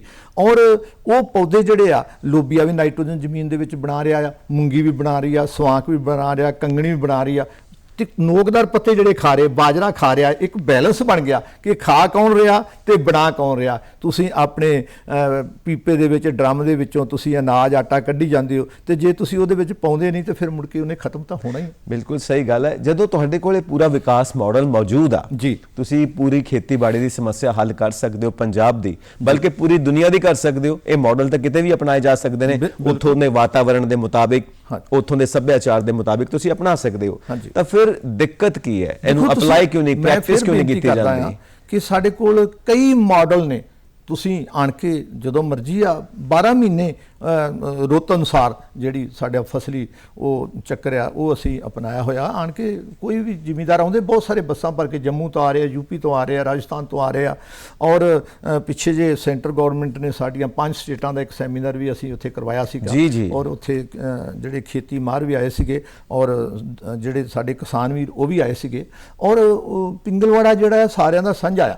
ਹਾਂਜੀ, ਪਿੰਗਲਵਾੜਾ ਜਿਹੜਾ ਉਹਦੇ ਹਮੇਸ਼ਾ ਰਾਤ ਦਿਨ ਦਰਵਾਜ਼ੇ ਖੁੱਲ੍ਹੇ ਆ। ਜਦੋਂ ਵੀ ਕੋਈ ਕਿਸਾਨ ਦੂਰੋਂ ਆਉਂਦੇ ਆ ਅਸੀਂ ਕੋਸ਼ਿਸ਼ ਕਰਦੇ ਆ ਕਿ ਉਹਨਾਂ ਦਾ ਨਾਈਟ ਸਟੇ ਵੀ ਜਿਹੜਾ ਆ ਉਹ ਵੀ ਕੀਤਾ ਜਾਵੇ। ਪਿੰਗਲਵਾੜੇ ਵੱਲੋਂ ਉਹਨਾਂ ਨੂੰ ਅਸੀਂ ਚਾਹ ਪਾਣੀ ਰੋਟੀ ਦਾ ਵੀ ਪ੍ਰਬੰਧ ਜਿਹੜਾ ਉਹ ਕਰਦੇ ਆ। ਔਰ ਜਦੋਂ ਮਤਲਬ ਅਫਸੋਸ ਹੁੰਦਾ ਆ ਕਿ ਜਿਵੇਂ ਦੇ ਆਏ ਉਵੇਂ ਦੇ ਹੀ ਮੁੜ ਕੇ ਘਰ ਨੂੰ ਚਲੇ ਗਏ ਔਰ ਫਿਰ ਲਾਸਟ 'ਚ ਕਹਿ ਦਿੱਤਾ ਕਿ ਇਹ ਕਰ ਸਕਦੇ, ਅਸੀਂ ਨਹੀਂ ਕਰ ਸਕਦੇ, ਕਿਉਂਕਿ ਅਸੀਂ ਲੀਡਰੀ 'ਚ ਪੈ ਗਏ ਚਿੱਟੇ ਕੁੜਤੇ ਪਜਾਮੇ ਪਾ ਕੇ, ਤੇ ਜਿੰਨਾ ਚਿਰ ਐਮਐਲਏ ਨੂੰ ਸਤਿ ਸ੍ਰੀ ਅਕਾਲ ਨਾ ਕਹੀਏ ਉਹਨਾਂ ਚਿਰ ਖਾਣਾ ਹਜਮ ਨਹੀਂ ਹੁੰਦਾ।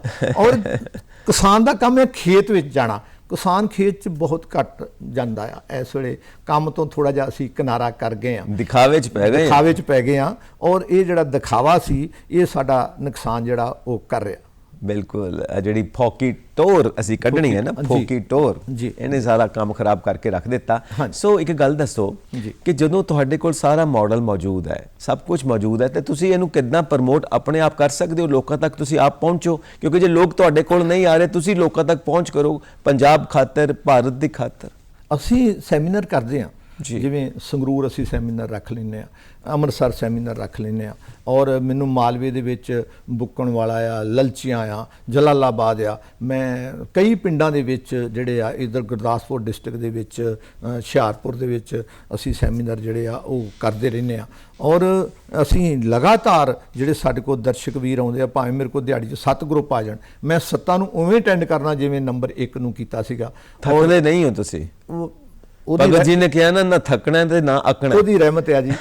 ਕਿਉਂਕਿ ਪਿੰਗਲਵਾੜੇ ਨੇ ਜਾਚ ਹੀ ਇਦਾਂ ਦੀ ਸਿਖਾ ਦਿੱਤੀ ਆ ਵੀ ਥਕਾਵਟ ਦਾ ਮਤਲਬ ਹੀ ਕੋਈ ਨਹੀਂ ਹੈ। ਔਰ ਉਹ ਜਦੋਂ ਵੀਰ ਸਾਡੇ ਆਉਂਦੇ ਆ ਕਿ ਸਾਡੇ ਪਸ਼ੂਆਂ ਦਾ ਚਾਰਾ ਵੀ ਜਿਹੜਾ ਜ਼ਹਿਰੀਲਾ ਆ, ਉਹ ਦੁੱਧ ਵੀ ਸਾਡੇ ਪੀਣ ਵਾਲਾ ਨਹੀਂ ਰਿਹਾ, ਔਰ ਸੁਣ ਕੇ ਬੜੀ ਹੈਰਾਨੀ ਹੁੰਦੀ ਆ। ਔਰ ਅਸੀਂ ਜਿਹੜੀ ਗੰਨੇ ਦੀ ਮੈਲ ਸੀ ਉਹਨੂੰ ਟੈਸਟ ਕਰਾਇਆ ਜੀ। ਗੰਨੇ ਦੀ ਮੈਲ ਨੂੰ ਜਦੋਂ ਅਸੀਂ ਟੈਸਟ ਕਰਾਇਆ ਤੇ ਲੈਬੋਰਟਰੀ ਦੇ ਵਿੱਚ ਉਹਦੇ 'ਚ ਮਰਕਰੀ 105, ਹਾਂਜੀ, ਔਰ ਜਿਹੜੀ ਖੰਡ ਆ ਤੁਸੀਂ ਉਹਦੇ ਵਿੱਚ ਮਰਕਰੀ ਖਾ ਰਹੇ ਹੋ। ਨੀਟ ਤੇ ਤੁਹਾਡੀ ਫਸਟ ਨੀਟ ਗੁੜ ਆ। ਔਰ ਕਿਸਾਨ ਦੇ ਕੋਲ ਗੰਨਾ ਹੁੰਦਾ ਸੀਗਾ, ਹੁਣ ਤੁਸੀਂ ਬਹੁਤ ਸਾਰੇ ਪਿੰਡਾਂ ਦੇ ਵਿੱਚ ਇੱਕ ਵੀ ਗੰਨਾ ਮੌਜੂਦ ਨਹੀਂ, ਇੱਕ ਵੀ ਪੌਦਾ ਜਿਹੜਾ ਆ ਉਹ ਗੰਨੇ ਦਾ ਨਹੀਂ ਹੈ, ਕਮਾਦ ਦਾ ਨਹੀਂ ਹੈ, ਸ਼ੂਗਰਕੇਨ ਦਾ ਨਹੀਂ ਹੈ। ਕਿਉਂ ਨਹੀਂ ਹੈ? ਕਿਉਂਕਿ ਅਸੀਂ ਆਪਣਾ ਗੁੜ ਬਣਾਈਏ। ਸਾਲ ਭਰ ਦੀ ਸਾਡੀ ਡੇਲੀ ਨੀਡ, ਸਾਡੇ ਜਿਹੜੇ ਸਾਥੀ ਨੇ, ਸਾਡੀਆਂ ਮੱਝਾਂ ਗਾਵਾਂ, ਉਹਨਾਂ ਦੀ ਵੀ ਜ਼ਰੂਰਤ ਆ, ਸਾਡੀ ਵੀ ਜ਼ਰੂਰਤ ਆ। ਔਰ ਜਿਹੜਾ ਅਸੀਂ ਇਸ ਵੇਲੇ ਗੁੜ ਲੱਭਦੇ ਫਿਰਦੇ ਹਾਂ, ਹਾਂਜੀ, ਇਹ ਹਰ ਘਰ ਦੇ ਵਿੱਚ ਹਰ ਕਿਸਾਨ ਕੋਲ ਪੈਦਾ ਹੋ ਸਕਦਾ। ਜਿਹੜੇ ਵੀਰ ਖੇਤੀ ਨਹੀਂ ਕਰਦੇ ਉਹਨਾਂ ਦੀ ਵੀ ਡਿਮਾਂਡ ਪੂਰੀ ਹੋਏਗੀ। ਜੀ, ਜਿਸ ਤਰ੍ਹਾਂ ਭਗਤ ਜੀ ਕਹਿੰਦੇ ਨੇ ਕਿ ਨਾ ਅੱਕਣਾ ਤੇ ਨਾ ਥੱਕਣਾ, ਤੇ ਤੁਸੀਂ ਕੰਮ ਵਿੱਚ ਲੱਗੇ ਰਹੋ। ਇੱਕ ਮੈਨੂੰ ਉਹਨਾਂ ਦੀ ਗੱਲ ਹਮੇਸ਼ਾ ਚੇਤੇ ਰਹਿੰਦੀ ਹੈ ਕਿ ਇਨਸਾਨ ਕੋਲ ਲਗਨ ਹੋਣੀ ਚਾਹੀਦੀ ਹੈ। ਬਿਲਕੁਲ, ਬਾਕੀ ਸਾਰੇ ਪ੍ਰਬੰਧ ਆਪਣੇ ਆਪ ਹੋਣੇ ਚਾਹੀਦੇ, ਹੋ ਜਾਂਦੇ ਨੇ।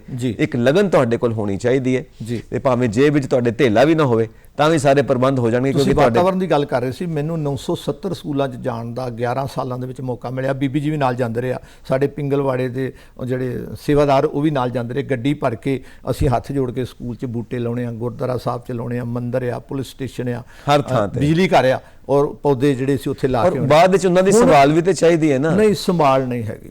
ਹਾਂਜੀ, ਕਿਉਂਕਿ ਪੌਦਾ ਲਾ ਕੇ ਤੁਸੀਂ ਆ ਗਏ, ਹੁਣ ਦੇਖੋ ਬਾਅਦ ਵਿੱਚ ਕੋਈ ਕਟੜੂ ਖਾ ਗਿਆ ਉਹਨੂੰ। ਬਾਬਾ ਸੇਵਾ ਸਿੰਘ ਜੀ ਖਡੂਰ ਸਾਹਿਬ ਵਾਲਿਆਂ ਕਿੰਨੀਆਂ ਸੜਕਾਂ ਦੇ ਉੱਤੇ ਉਹ ਪੌਦੇ ਲਾਏ ਹੋਏ। ਅੱਜ ਵੀ ਦੇਖੋ ਹਾਈਵੇ ਨੂੰ ਫੰਡ ਆ ਰਹੇ ਆ, ਹਾਈਵੇ ਦੀ ਡਿਊਟੀ ਆ ਪੌਦਿਆਂ ਨੂੰ ਪਾਲਣਾ। ਬਾਬਾ ਸੇਵਾ ਸਿੰਘ ਜੀ ਪਾ ਰਹੇ ਆ। ਤੁਸੀਂ ਅੰਮ੍ਰਿਤਸਰ ਤੋਂ ਤਰਨਤਾਰਨ ਰੋਡ ਦੇਖ ਲਓ, ਹਾਈਵੇ ਬਾਬਾ ਸੇਵਾ ਸਿੰਘ ਜੀ ਦੀਆਂ ਗੱਡੀਆਂ ਜਿਹੜੀਆਂ ਆ ਉਹ ਉਹਨਾਂ ਨੂੰ ਪਾਣੀ ਪਾ ਰਿਹਾ। ਔਰ ਹਾਈਵੇ ਵਾਲਿਆਂ ਦਾ ਬਜਟ ਬਣ ਰਿਹਾ। ਕਿਉਂ ਮਤਲਬ ਨਹੀਂ ਧਿਆਨ ਦਿੱਤਾ ਜਾਂਦਾ? ਹਾਂਜੀ, ਔਰ ਮੈਂ ਹਾਈਵੇ ਵਾਲਿਆਂ ਨੂੰ ਓਪਨ ਕਹਿ ਦਿੱਤਾ ਸੀ ਕਿ ਜਿਹੜਾ ਨਵਾਂ ਹਾਈਵੇ ਕਹਿਣਾ ਬਣਾਉਣਾ ਤੁਸੀਂ ਉਹ ਦੱਸ ਦਿਓ, ਅਸੀਂ ਬਾਬਾ ਸੇਵਾ ਸਿੰਘ ਨੂੰ ਪਹਿਲਾਂ ਹੀ ਬੇਨਤੀ ਕਰ ਦਈਏ ਕਿ ਬਾਬਾ ਜੀ ਬੂਟੇ ਤੁਸਾਂ ਲਾਉਣੇ ਆ। ਹਾਂਜੀ, ਤੇ ਜਿਹੜੇ ਫੰਡ ਆ ਉਹ ਹਾਈਵੇ ਨੇ ਖਾਣੇ ਆ। ਕੋਈ ਸਾਨੂੰ ਕਹਿਣ 'ਚ ਕੋਈ ਸੰਗ ਨਹੀਂ। ਚਲੋ, ਇਹ ਤਾਂ ਗੱਲਾਂ ਵੱਖਰੀਆਂ ਹੋ ਜਾਂਦੀਆਂ ਨੇ। ਅਸੀਂ ਆਪਣੀ ਗੱਲ ਕਰੀਏ ਕਿ ਅਸੀਂ ਕੁਦਰਤੀ ਖੇਤੀ ਵੀ ਅਪਣਾਉਣੀ ਆ ਤੇ ਬੱਚਿਆਂ ਵਕਣ ਸਾਂਭ ਸੰਭਾਲ ਕਰਨੀ ਪੈਂਦੀ ਹੈ ਇਹਨਾਂ ਫਸਲਾਂ ਦੀ। ਜਿਹੜੇ ਲੋਕ ਇਹ ਸਿੱਖਣਾ ਚਾਹਣ ਤੁਹਾਡੇ ਕੋਲ ਪਹੁੰਚ ਕਿੱਥੇ ਕਰਨ, ਤੁਹਾਡੇ ਕੋਲ ਪਹੁੰਚਣ ਕਿੱਥੇ, ਉਹ ਦੱਸ ਦਿਓ ਸਾਡੇ ਦਰਸ਼ਕਾਂ ਨੂੰ। ਦੇਖੋ, ਪਿੰਗਲਵਾੜਾ ਫਾਰਮ ਜਿਹੜਾ ਜੰਡਿਆਲਾ ਗੁਰੂ ਤੋਂ 1 ਕਿਲੋਮੀਟਰ ਪਹਿਲਾਂ ਜਲੰਧਰ ਵਾਲੇ ਪਾਸੇ ਕਨਾਲ ਰੈਸਟ ਹਾਊਸ ਦੇ ਥੱਲੇ 1 ਕਿਲੋਮੀਟਰ ਤੇ ਪੱਕੀ ਸੜਕ ਜਿਹੜੀ ਆ ਉਹ ਫਾਰਮ ਦੇ ਵਿੱਚ ਜਾਂਦੀ ਆ। ਔਰ ਫਾਰਮ ਹਾਊਸ ਜਿਹੜਾ ਆ ਉਹ 4 ਚਫੇਰੇ ਹਰ 1 ਏਕੜ ਦੇ ਵਿੱਚ ਜਿਹੜੇ ਪਾਪੂਲਰ ਜਿਹੜੇ ਆ ਉਹ ਹਰੇ ਭਰੇ ਜਿਹੜੇ ਆ ਨਜ਼ਰ ਆ ਰਹੇ ਆ। ਉੱਥੇ ਜਦੋਂ ਤੁਸੀਂ ਜਾਓਗੇ ਤੇ ਉੱਥੇ ਅਸੀਂ ਉਹਨਾਂ ਨੂੰ ਅਟੈਂਡ ਕਰਦੇ ਹਾਂ ਔਰ ਉਹਨਾਂ ਨੂੰ ਸਾਰਾ ਸਿਸਟਮ ਪਾਣੀ ਬਚਾਉਣ ਦਾ ਦੱਸਦੇ ਹਾਂ, ਬੈੱਡ ਸਿਸਟਮ ਦੱਸਦੇ ਹਾਂ, ਸਪ੍ਰਿੰਕਲਰ ਦੱਸਦੇ ਹਾਂ, ਡ੍ਰਿਪ ਸਿਸਟਮ ਬਾਰੇ ਦੱਸਦੇ ਹਾਂ ਔਰ ਉਹ ਸਾਰੇ ਸਿਸਟਮ ਜਿਹੜੇ ਅਸੀਂ ਉਹਨਾਂ ਨੂੰ ਸਮਝਾਉਂਦੇ ਹਾਂ। ਫਿਰ ਸਾਡੇ ਕੋਲ ਕਣਕ ਜਿਹੜੀ ਆ ਗੋਲ ਕਣਕ ਵੀ ਹੈ ਜਿਹਨੂੰ ਸੋਨਾ ਮੋਤੀ ਕਿਹਾ ਜਾਂਦਾ ਹੈ ਔਰ ਸਾਡੇ ਕੋਲ ਬਲੈਕ ਕਣਕ ਵੀ ਹੈ, ਬੰਸੀ ਕਣਕ ਵੀ ਹੈ, ਵਡਾਨਕ ਜਿਹੜੀ ਦੇਸੀ ਕਣਕ ਸੀਗੀ ਜਿਹਦੇ 'ਚ ਗਲੂਟਨ ਘੱਟ ਸੀਗਾ ਔਰ ਕਣਕ ਵੀ ਅਸੀਂ ਹਰ ਕਿਤਾਬ ਦੇ ਵਿੱਚ ਦੇਖੋ ਟੈਸਟ ਕਰਾ ਕੇ ਔਰ ਇਹਦੇ ਵਿੱਚ ਅਸੀਂ ਉਹਦੀ ਫੂਡ ਵੈਲਿਊ ਜਿਹੜੀ ਆ ਉਹ ਲਾਈ ਹੋਈ ਆ। ਔਰ ਕਿਸਾਨ ਵੀਰ ਜਿਹੜੇ ਆ ਉਹ ਸਾਡੇ ਕੋਲ ਅਸੀਂ ਕਿਲੋ ਕਣਕ ਜਿਹੜੀ ਉਹਨਾਂ ਨੂੰ ਦੇ ਦਿੰਦੇ ਆ ਕਿ ਤੁਸੀਂ ਬੀਜ ਬਣਾਓ ਔਰ ਬੀਜ ਬਣਾ ਕੇ ਔਰ ਅੱਗੇ ਤੁਸੀਂ ਜਿਹੜੇ ਆ ਦੂਸਰੇ ਕਿਸਾਨ ਵੀਰਾਂ ਨੂੰ ਵੰਡੋ। ਆਪਣੇ ਘਰ ਵੀ ਚੰਗਾ ਜਿਹੜਾ ਆ ਉਹ ਆਟਾ ਜਿਹੜਾ ਆ ਆਟੇ ਦੀਆਂ ਮਤਲਬ ਹਰ ਤਰ੍ਹਾਂ ਦੀ ਸਮੱਸਿਆ ਦਾ ਹੱਲ ਤੁਸੀਂ ਲਿਖਿਆ ਆਪਣੀ ਕਿਤਾਬ ਦੇ ਵਿੱਚ। ਹੁਣ ਜ਼ਰੂਰਤ ਹੈ ਕਿ ਇਸ ਨੂੰ ਅਪਣਾਇਆ ਜਾਏ, ਇਸ ਨੂੰ ਪ੍ਰਮੋਟ ਕੀਤਾ ਜਾਏ ਤਾਂ ਕਿ ਲੋਕਾਂ ਤੱਕ ਇਹ ਪਹੁੰਚੇ ਤੇ ਲੋਕ ਇਸ ਗਿਆਨ ਨੂੰ ਅਪਣਾਉਣ ਤੇ ਇਹਦੇ ਮੁਤਾਬਿਕ ਕੁਦਰਤੀ ਖੇਤੀ ਕਰਨ। ਜਾਂਦੇ ਜਾਂਦੇ ਕੋਈ ਸੰਦੇਸ਼ ਸਾਡੇ ਦਰਸ਼ਕਾਂ ਨੂੰ, ਜਿਹੜੀ ਗੱਲ ਮੈਂ ਨਹੀਂ ਪੁੱਛੀ ਤੁਸੀਂ ਆਪ ਦੱਸ ਦਿਓ। ਮੇਰੀ ਸਮੂਹ ਕਿਸਾਨ ਵੀਰਾਂ ਨੂੰ, ਸਮੂਹ ਸੰਗਤ ਨੂੰ ਬੇਨਤੀ ਆ ਕਿ ਜੇ ਤੁਸੀਂ ਕੋਈ ਸ਼ੋਰੂਮ ਬਣਾਇਆ ਉਹਦੇ ਸਾਹਮਣੇ ਪੌਦਾ ਜੇ ਹੈਗਾ ਆ ਤੇ ਤੁਸੀਂ ਉਹਨੂੰ ਨਾ ਪੁੱਟੋ ਨਾ ਕੱਟੋ, ਕਿਉਂਕਿ ਉਹ ਪੌਦਾ ਜਿਹੜਾ ਸਾਡਾ ਜੀਵਨ ਆ ਔਰ ਜਿਹੜੀਆਂ ਵੱਡੀਆਂ ਕਲੋਨੀਆਂ ਬਣ ਰਹੀਆਂ ਆ ਔਰ ਇਹ ਵੀ ਇੱਕ ਦਿਨ ਸਾਨੂੰ ਕਰਨਾ ਪਏਗਾ ਕਿ ਮਲਟੀ ਸਟੋਰੀ ਹਾਊਸ ਜਿਹੜੇ ਉਹ ਹੋਣਗੇ, ਸਿੰਗਲ ਸਟੋਰੀ ਹਾਊਸ ਜਿਹੜੇ ਉਹ ਨਹੀਂ ਹੋਣਗੇ, ਭਾਵੇਂ ਪਿੰਡ ਹੋਵੇ ਭਾਵੇਂ ਸ਼ਹਿਰ ਹੋਵੇ, ਕਿਉਂਕਿ ਇਹ ਅਸੀਂ ਕੰਕਰੀਟ ਦੇ ਜੰਗਲ ਜਿਹੜੇ ਆ ਉਹ ਖੜੇ ਕਰ ਦਿੱਤੇ। ਜਿਹੜੇ ਅਸਲ ਜੰਗਲ ਸੀਗੇ ਉਹ ਅਸੀਂ ਖਤਮ ਕਰ ਦਿੱਤੇ ਗਏ। ਮੈਂ ਅੰਮ੍ਰਿਤਸਰ ਦੇ ਵਿੱਚ ਪੜ੍ਹਿਆ, ਅੰਮ੍ਰਿਤਸਰ 'ਚ ਮੇਰਾ ਬਚਪਨ ਬੀਤਿਆ ਔਰ ਦੇਖਦੇ ਰਹੇ ਕਿ ਅੰਮ੍ਰਿਤਸਰ ਸਿਟੀ ਦੇ ਦੁਆਲੇ ਕਿੰਨੇ ਪੌਦੇ, ਕਿੰਨੇ ਦਰਖਤ, ਬੋੜ ਪਿੱਪਲ ਹੁੰਦੇ ਸੀ, ਹੁਣ ਬਿਲਕੁਲ ਸਾਫ਼ ਹੋ ਗਏ, ਉੱਥੇ ਕਲੋਨੀਆਂ ਬਣ ਗਈਆਂ ਕਿਉਂਕਿ ਸਾਰੀ ਪੈਸੇ ਦੀ ਐ ਥੋੜੀ ਖਿੱਚ ਪੈ ਗਈ ਔਰ ਇਹ ਜਿਹੜਾ ਨੁਕਸਾਨ ਆ ਔਰ ਅਸੀਂ ਆਉਣ ਵਾਲੀਆਂ ਪੀੜ੍ਹੀਆਂ ਵਾਸਤੇ ਕੀ ਦੇ ਕੇ ਜਾ ਰਹੇ ਹਾਂ।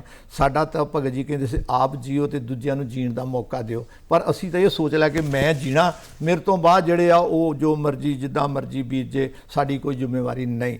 ਸਾਨੂੰ ਉਹ ਜਿਹੜੀਆਂ ਸਾਡੀਆਂ ਆਉਣ ਵਾਲੀਆਂ ਨਸਲਾਂ ਉਹ ਕਹਿਣਗੀਆਂ ਕਿ ਸਾਡੇ ਪੁਰਖੇ ਜਿਹੜੇ ਸੀ ਸਾਡੇ ਲਈ ਕੀ ਛੱਡ ਕੇ ਗਏ।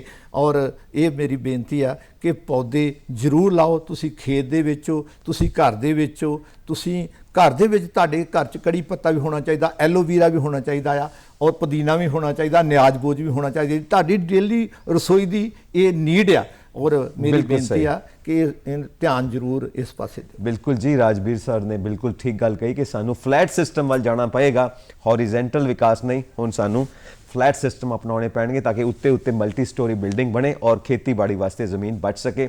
ਸੋ ਨੈਚੁਰਲ ਫਾਰਮਿੰਗ ਅਪਣਾਓ, ਕੁਦਰਤੀ ਖੇਤੀ ਅਪਣਾਓ ਔਰ ਸਾਰੇ ਆਪਣੀਆਂ ਮੁਸੀਬਤਾਂ ਨੂੰ, ਸਾਰੇ ਆਪਣੇ ਦੁੱਖਾਂ ਨੂੰ ਦੂਰ ਭਜਾਓ। ਬਹੁਤ ਬਹੁਤ ਸ਼ੁਕਰੀਆ ਕਿ ਤੁਸੀਂ ਇਸ ਪ੍ਰੋਗਰਾਮ ਦਾ ਹਿੱਸਾ ਬਣਦੇ ਹੋ। ਸ਼ੁਕਰੀਆ। ਕਣਕਾਂ ਵਿੱਚ ਕਣਕਾਂ ਦੇ ਬੂਰ ਪਿਆ, ਮੁਟਿਆਰੇ ਜਾਣਾ ਦੂਰ ਪਿਆ। ਇੱਧਰ ਕਣਕਾਂ ਉੱਧਰ ਕਣਕਾਂ ਵਿੱਚ ਕਣਕਾਂ ਦੇ ਬੂਰ ਪਿਆ, ਮੁਟਿਆਰੇ ਜਾਣਾ ਦੂਰ ਪਿਆ, ਮੁਟਿਆਰੇ ਜਾਣਾ ਦੂਰ ਪਿਆ।